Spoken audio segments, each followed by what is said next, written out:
Welcome back to our channel. ఈరోజైతే పనికెళ్దాం అన్నట్టు పొద్దున్నే లేచిన పనంతా కంప్లీట్ చేసుకున్నా.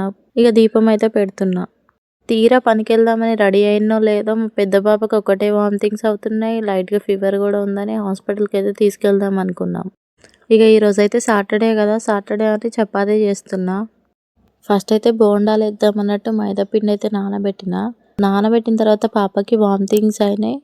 ఇక మళ్ళీ ఎందుకు ఆయిల్ ఫుడ్ అన్నట్లు బోండాలు అయితే వేయలేదు. ఇక ఆయిల్ లేకుండా అయితే చపాతీలు కాల్చి పాపకి ఇచ్చేసా. ఇక నేను మా వారు కూడా చపాతీలే కాల్చుకొని తిన్నాము. సాయంత్రం అలా బోండాలు వేసుకోవచ్చులే అనుకున్నాము.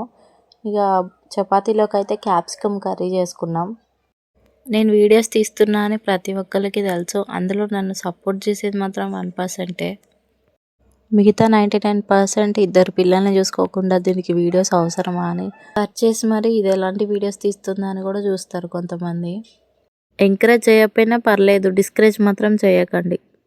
ఈ హాస్పిటల్ అయితే జనగంకి దగ్గరగానే ఉంది. చంపాకిల్స్ అంటారు, MCH హాస్పిటల్.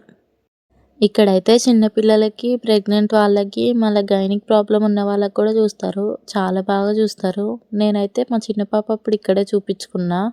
పక్కన వాళ్ళు మా పిల్లల్ని చూసి అంటున్నారు, వీళ్ళకి అసలు జ్వరం వచ్చినట్టున్నారా, ఒక్కటే అల్లరి చేస్తున్నారు హాస్పిటల్లో అని అంటున్నారు. ఇంటి దగ్గర ఉన్నప్పుడు మాత్రం నీరసంగా ఉంటారు. హాస్పిటల్కి రాగానే కొంచెం హుషారుగా అవుతారు పిల్లలు, ఎందుకో మరి అట్లా. ఈరోజు అయితే హాస్పిటల్లో ఒక మీటింగ్ కండక్ట్ చేశారు. ప్రపంచ తల్లిపాల వారోత్సవం 1వ తారీఖు నుంచి 7వ తారీఖు వరకు అంట. ఈ వీక్ మొత్తం పిల్లలకి ఫీడింగ్ గురించి నాకు తెలిసిందైతే చెప్పాలనుకుంటున్నాను. పిల్లలకు తల్లిపాలు ఇవ్వడం అయితే చాలా మంచిది. మా పెద్ద పాపకి ఫీడింగ్ అనేది ఇవ్వలేదు. ఎందుకు ఇవ్వలేదో తెలుసుకోవాలి అనుకుంటే కామెంట్ చేయండి. ఇక కొద్దిసేపు మీటింగ్ విని పాపని హాస్పిటల్లో చూపించి ఇక వచ్చేసాం ఇంటికి. ఉంటా, బాయ్.